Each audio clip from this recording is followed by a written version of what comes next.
주의 위로로 다시 일어서는 교회, 주의 위로로 다시 일어서는 교회, 주의 위로로 다시 일어서는 교회. 아멘.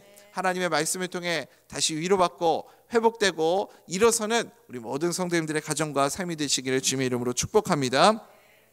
우리가 다시 주님의 위로로 일어서기 위해서 구해야 할 것이 바로 이것입니다. 하나님의 영광을 구하십시오. 하나님의 영광이 임할 때 우리의 삶에 모든 어둠들이 물러가고 그리고 치유되고 회복되고 살아나는 은혜의 역사를 우리가 누리게 될 줄 믿습니다.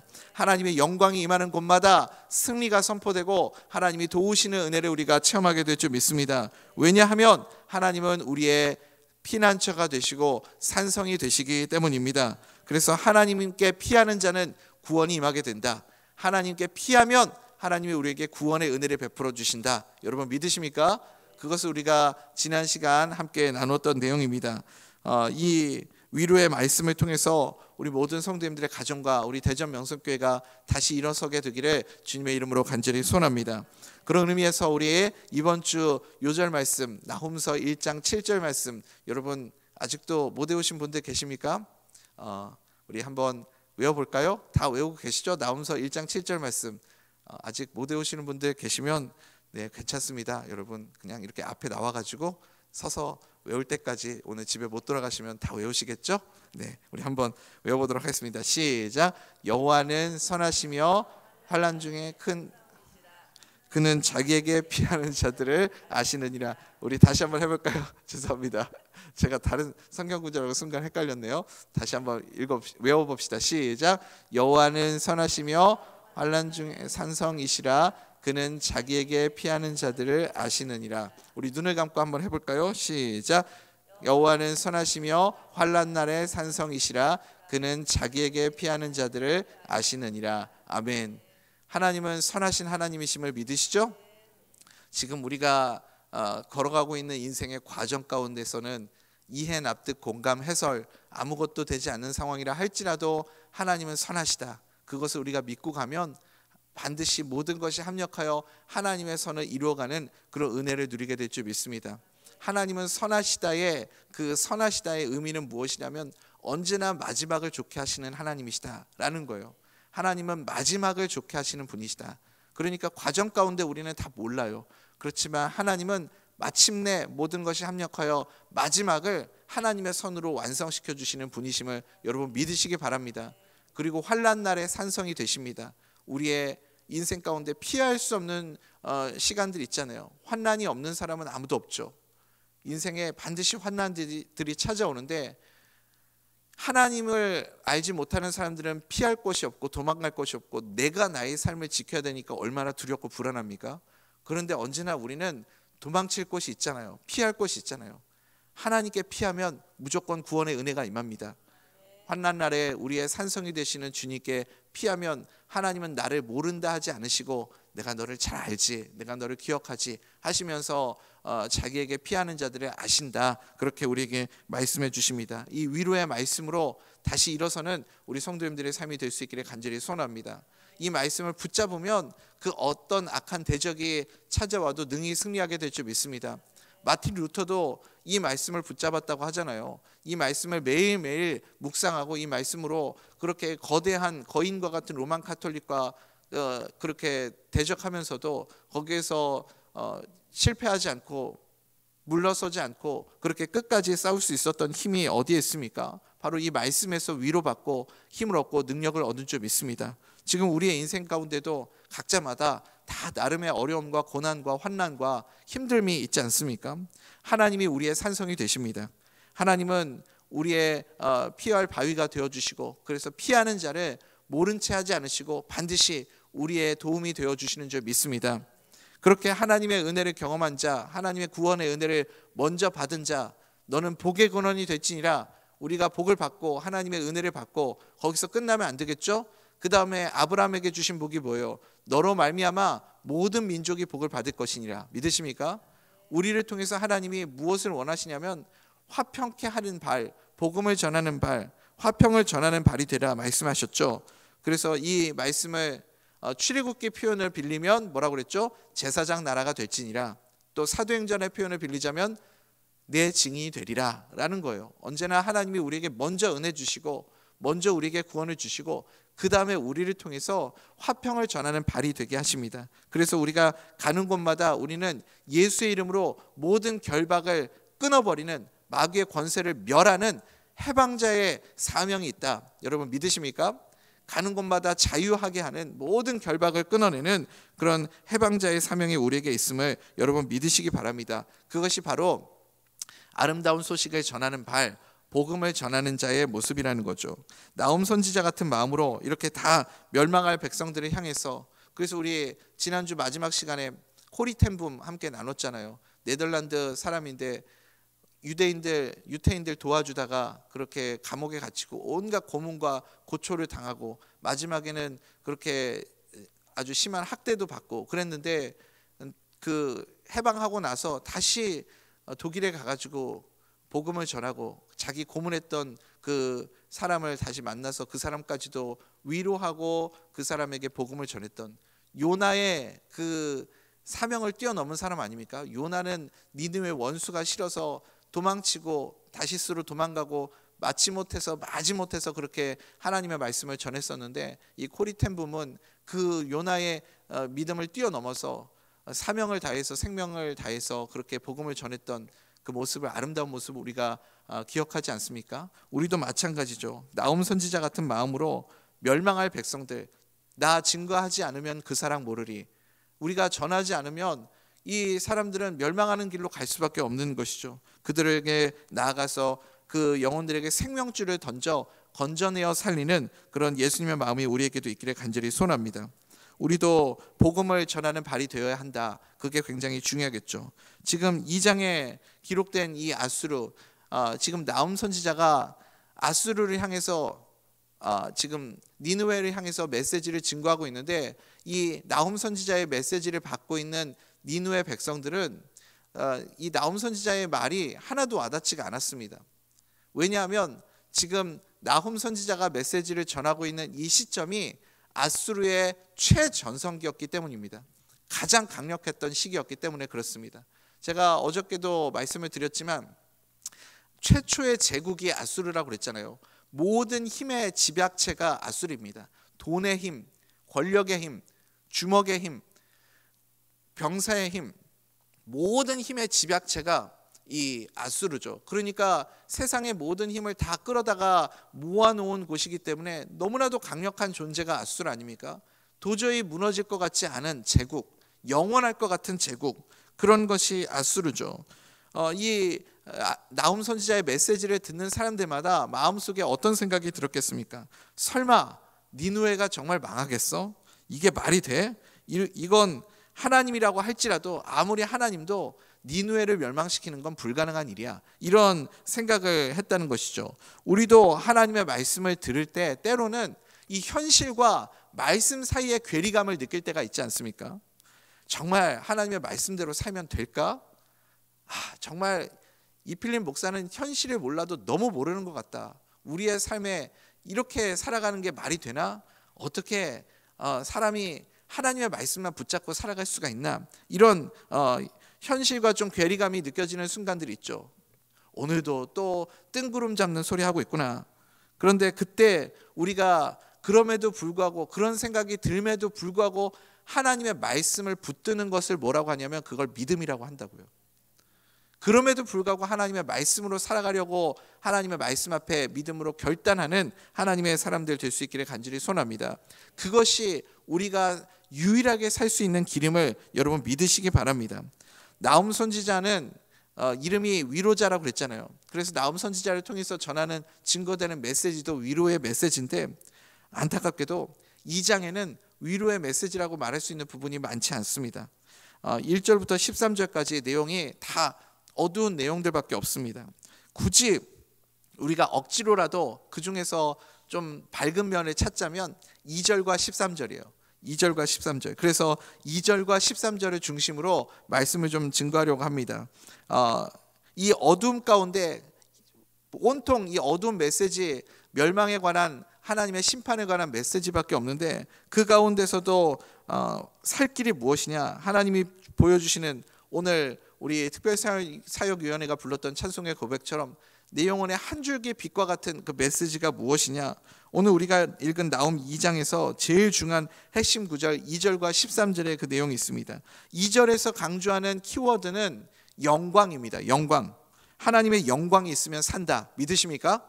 하나님의 영광이 있으면, 하나님의 영광만 구하면, 하나님의 영광이 임하기만 하면 어떤 상황에서도 다시 살아날 수 있다. 그래서 그것이 2절의 말씀이고, 또 13절에서 키워드는 대적인데, 대적. 우리가 무슨 일이 있어도 하나님의 대적자가 되면 안 됩니다. 하나님의 대적자의 자리에 서 있으면 끝나는 것 아닙니까? 절대로 우리는 하나님의 대적자의 자리에 서 있지 말아야 됩니다. 우리가 살 길은 무엇인가? 하나님의 대적자의 자리에서 벗어나야 살 수 있다라는 것이죠. 꼭 우리가 이 두 가지를 잊지 마시고, 우리의 삶 속에서, 절망의 상황 속에서도 하나님의 대적의 자리에서 벗어나서 하나님의 영광을 드러내는 그런 삶이 될 수 있기를 간절히 소원합니다. 먼저 2절 말씀으로 오늘은 함께 살펴보겠습니다. 인생의 모든 환난 가운데서도 우리가 살 수 있는 유일한 길이 무엇이냐? 하나님의 영광이 임하면 된다는 거죠. 고난 중에 계시는 우리 성도님들 계십니까? 고통 가운데, 아픔 가운데, 환난 가운데 계시는 성도님들 계십니까? 고난 중에 있는 우리가 가장 두려워해야 할 말이 무엇이냐면 하나님의 영광이 떠났다입니다. 이가봇. 여러분, 언제 이 이가봇이라는 단어를 들어보셨습니까? 하나님의 영광이 떠났다라는 뜻이죠. 사무엘상 4장에 보면 이스라엘 백성들이 블레셋과 전쟁을 벌인 사건이 기록되어 있죠. 거기에 이제 엘리 제사장의 두 아들, 아주 못된 두 아들이 있었죠. 누구였습니까? 홈니와 비느하스. 두 아들이 제사장임에도 불구하고 하나님을 두려워하지 않고 아나무인으로 아주 심각한 죄들을 많이 지었습니다. 제사를 드릴 때도 그 제물 중에 제일 이렇게 좀 가치 있는 부분, 좋은 부분은 자기네들이 따로 챙겨두고, 그리고 회막에서 수종드는 여인들과 음행을 범하고, 이런 아주 못된 짓들을 저지르게 되죠. 그래서 사람들도 불량자라고 부르고, 하나님도 하나님을 멸시한 자라고 그렇게 말씀을 합니다. 하나님은 그래서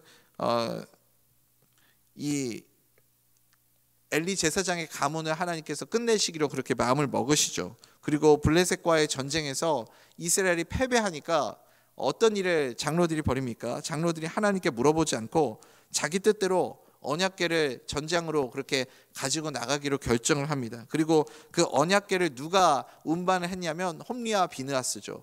그래서 전쟁터에 나가서 블레셋에게 또 패배하고 언약궤를 빼앗기고 홈리와 비느하스는 전쟁터에서 죽게 됩니다. 그리고 홈리와 비느하스가 죽었다라는 소식을 들은, 언약궤도 뺏기고 홈리와 비느하스가 죽었다라는 소식을 듣고 이 엘리 제사장이 의자에서 넘어져서 목이 부러져서 죽게 되죠.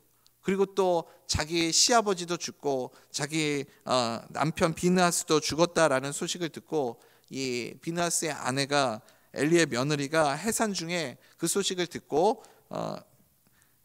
충격을 받아가지고 아들을 낳고는 죽게 됩니다. 그리고 아들의 이름을 뭐라고 지었어요? 이가봇이라고 지었죠. 이가봇의 뜻이 뭐라고요? 하나님의 영광이 떠났다. 영광이 이스라엘에서 떠났다. 하나님의 궤가, 언약궤가 빼앗겼기 때문이죠.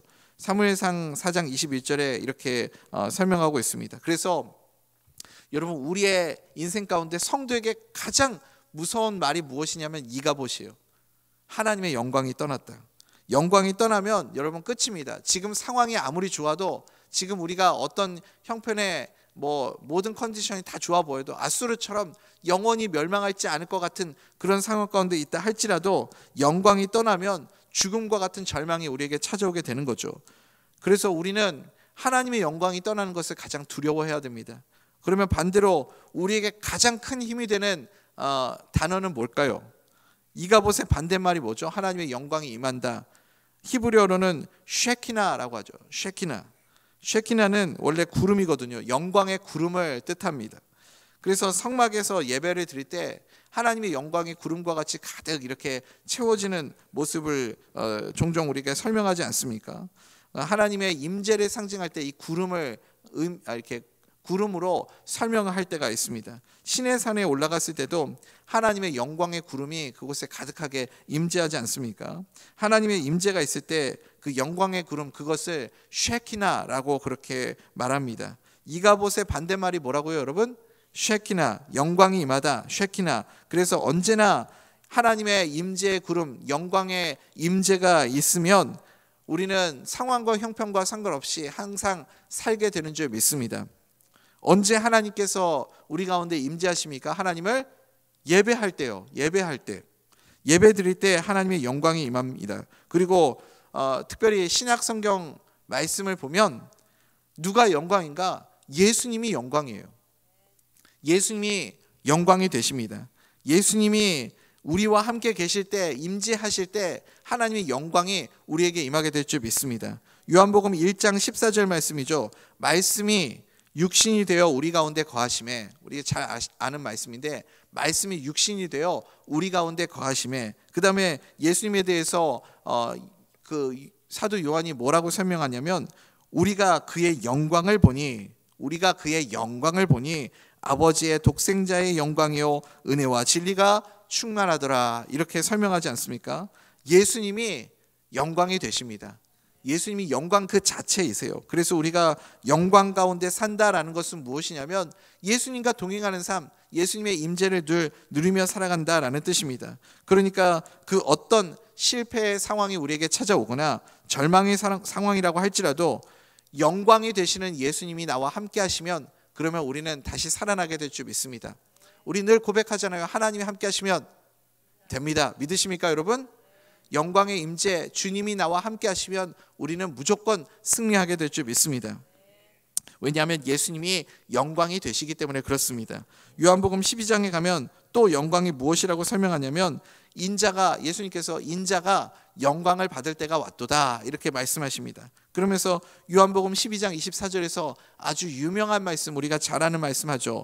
우리 요한복음 12장 24절 미랄에 대한 말씀 우리 한번 읽어볼까요? 시작. 내가 진실로 너희에게 이르노니 한 알의 밀이 땅에 떨어져 죽지 아니하면 한 알 그대로 있고 죽으면 많은 열매를 맺느니라. 아멘. 아멘. 이것이 예수님의 십자가의 죽음을 의미하는 말씀 아닙니까? 그러니까 그리고 이 한 알의 밀알의 희생을 통해서 많은 열매를 맺게 되는 것, 무엇을 상징하냐면 전도와 선교를 의미하는 것이죠. 십자가가 하나님의 영광이고 전도와 선교가 하나님의 영광인 줄 믿습니다. 십자가와 전도, 십자가와 선교, 이것이 하나님의 영광이라는 거죠. 여러분, 그냥 외우기 힘들면 무조건 예수님이 영광이에요. 믿으십니까? 예수님이 영광이라고요. 그래서 교회는요, 무조건 영광이 있어야 됩니다. 예수님이 계시기 때문에, 그렇죠. 예수님이 우리와 함께 하시기 때문에 무조건 영광이 있어야 됩니다. 영광이 없으면 교회가 아니에요. 반대로 예수님이 우리 가운데 거하시지 않으면 아무 의미가 없는 것이죠. 그래서 우리 교회 가운데도, 대저명석회 가운데도 하나님의 영광의 임재가 있어야 하고 우리 가정에도 영광이 있어야 됩니다. 그리고 여러분, 어떤 사람을 만난다 할지라도 내가 만나는 그 모든 사람들 가운데 하나님의 영광이 있어야 됩니다. 또 내가 영광이 있어야 돼요. 내가, 하나님의 임재가, 예수 그리스도의 임재가 나와 함께 있기 때문에 하나님의 영광이 있어야 됩니다. 예수님이 계신 사람에게는 하나님의 영광이 있습니다. 믿으십니까? 그래서 영광이 떠나지 않는 하나님의 자녀들로 살아갈 수 있게 되기를 간절히 소원합니다. 오늘 1절부터 파괴하는 자라는 표현이 나옵니다. 다시 말하면 아수르를 깨는 대적자들이 나온다는 거예요. 이 강력한 아수르를 깨는 대적자, 누구를 의미하는 겁니까? 역사적으로 보면 바벨론과 메대 연합군이 되겠죠. 성경 이 파괴하는 자를 성경 원어를 보면 흩어버리는 자라고 그렇게 말씀하고 있습니다. 원래 아수르가 이 흩어버리는 자였어요. 아수르의 정책이 무엇입니까? 북이스라엘이 멸망할 때 보면 알죠. 이 유대인들이 제일 혐오하고 싫어했었던 사람들이 신약 성경에 보면 사마리아 성 사람들 아닙니까? 북이스라엘의 수도가 사마리아였는데 이 사마리아 사람들을 왜 싫어했죠? 인종이 다 섞이게 만들었잖아요. 다 이스라엘 백성들을 흩어서, 그래서 뿌리가 무엇인지를 모르게 다 섞어버리지 않았습니까? 아수르의 역할이 이 파괴하는 자, 흩어버리는 자였었죠. 그런데 이제는 자기네들이 그렇게 했었던 일 그대로 자기네들이 자행했던 일 모습 그대로 그렇게 파괴하는 자에 의해서, 흩어버리는 자에 의해서 완전히 역사 속에서 흔적도 없이 사라져버리게 된다라는 것이죠. 그래서 뒤에 이어지는 내용에서 뭐 지키고 파수하고 경고에 묻고 굳게 할지어다, 이런 말씀이 사실은 아수르를 조롱하는 표현입니다. 너희들이 아무리 지키려고 하고 애쓴다고 지켜지겠느냐? 하나님이 멸한다고 말씀하시면, 하나님이 마음 먹으면 지킬 수 없다. 흩어지게 될 것이고 파괴하게 될 것이다. 발버둥 쳐도 소용없다. 그 말씀을 하시는 거죠. 하나님이 우리 주 목소리 한 번만 바라면 천하의 모든 것 망하겠네. 믿으십니까? 하나님이 그 말씀을 하시는 겁니다. 우리 2장 1절 말씀 한번 읽어봅시다. 시작. 파괴하는 자가 너를 치러 올라왔나니 너는 산성을 지키며 길을 파수하며 내 허리를 견고히 묶고 내 힘을 크게 굳게 할지어다. 아멘. 아멘. 이런 상황에서 이렇게 모든 것이 흩어지고 파괴되는 상황 가운데서도 하나님의 영광만 붙들면, 하나님의 영광을 붙드는 백성에게는 회복이 있다. 그것을 말씀하시는 거죠. 영광이 누구라고 그랬어요, 여러분? 예수님이라고 그랬잖아요. 다른 건 다 잊어버려도 오늘 그건 잊어버리면 안 돼요. 영광, 예수님이 우리와 함께 계시면, 그러면 우리 이 파괴하는 자가 오고 흩어버리는 자가 와도 다시 회복되고 다시 일어서게 되는 것을 여러분 믿으시기 바랍니다. 예수님이 함께 계시는 게 제일 중요하죠. 그래서 며느리들이 제일 좋아하는 찬송이 있다고 그랬잖아요. 예수가 함께 계시니 시험이 오나 겁없네. 예수님이 우리와 함께 계시면 시험이 찾아와도 두려워하지 않게 될 줄 믿습니다. 예수님이 영광 아닙니까? 영광이 임하면 무조건 승리하게 될 줄 믿습니다. 그래서 우리가 믿는 이 신앙은요, 영광의 신앙, 영광의 신학이 밑바탕에 깔려 있습니다. 영광의 신학이 무엇이냐? 예수 붙드는 인생이 가장 영광스러운 인생이 된다라는 거예요. 그게 영광의 신학입니다. 이럴 때는 아멘 크게 하셔도 돼요, 여러분. 예수를 붙드는 인생이 가장 영광스러운 인생이 됩니다. 어떤 난관과 어려움 속에서도 예수님을 붙들면 승리하게 됩니다. 영광이 임하면 승리한다. 그 말씀입니다. 우리에게 가장 위로가 되는 회복의 말씀을 우리 한번 읽어보겠습니다. 2장 2절입니다. 시작. 여호와께서 야곱의 영광을 회복하시되 이스라엘의 영광 같게 하시나니 이는 약탈자들이 약탈하였고 또 그들의 포도나무 가지를 없이 하였습니다. 아멘. 아멘. 상황이 어떤 상황이에요? 약탈을 당하고 포도나무 가지가 없고, 여러분 이것이 무엇을 설명하는 거냐면 최악의 상황이라는 거예요. 최악의 상황. 이렇게 되는 상황이 되었다 할지라도 영광으로, 하나님의 영광으로 다 회복시켜 주실 것이다. 믿으십니까? 사랑하는 우리 대전명석교회 성도님들, 그러므로 하나님의 영광으로 옷을 입으십시오.